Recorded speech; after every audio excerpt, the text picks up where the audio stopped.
Hello दोस्तों, राधे राधे। चलिए आप लोगों के लिए गौरा पार्वती शंकर भगवान का सोहर गीत लेके आई हूँ। तो सोहर गीत का आनंद लीजिए और अच्छा लगे तो लाइक सब्सक्राइब जरूर करिएगा और कमेंट भी कीजिएगा। जय शिव शंकर।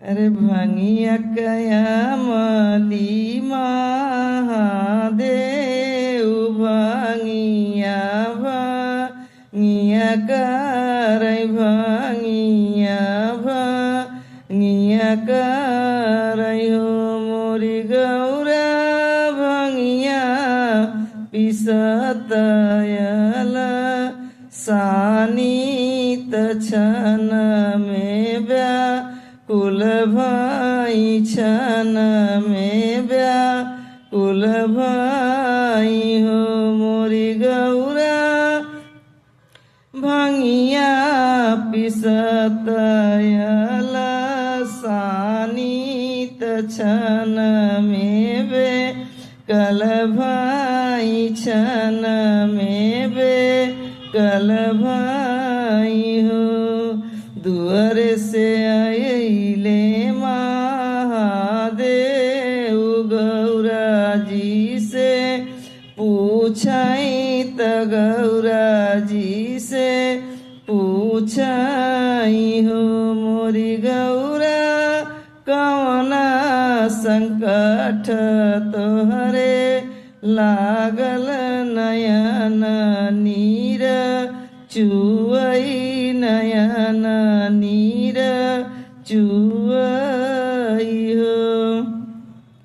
अरे कामई कहूँ महादेव कहत लजिया लागई कहत लजिया लागई हो शिवजी भंगिया पिसत पिरिया उठल तबेदना से व्याकुल तबेदना से व्याकुल हो।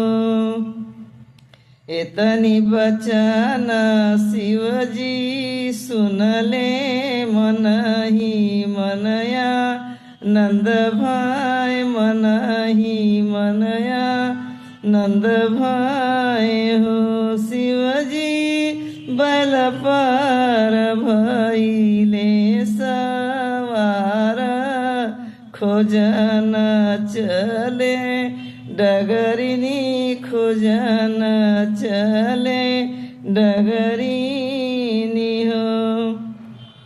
अरे हटिया पूछले और बटिया तकुइया पानी हारिनी तकुइया पानी हारिनी हो।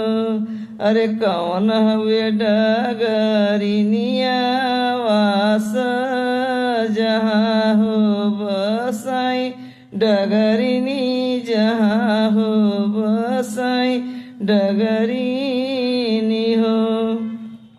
ऊंच नगर पूरा वास नयन बसे छाजन नयन बसे छाजन हो।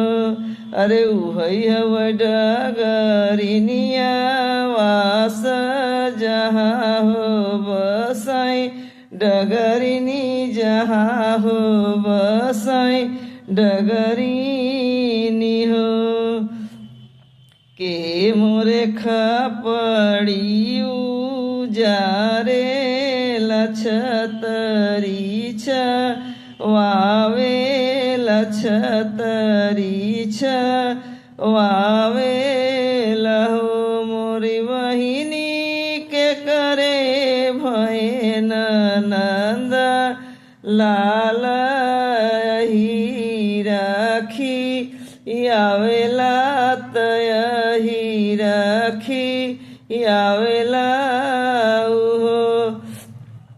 अरे हम शिवजी खपड़ी जारी लछतरी वाई लछतरी वाई लहो। गणपति लीह ले तार चलियू घरवा डगरिनी चलऊ घरवा डगरिनी हो।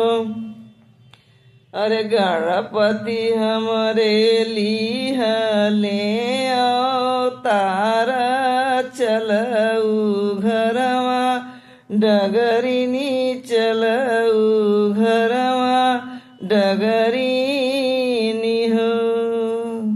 हर हर महादेव बहुत बड़ा गाना है तो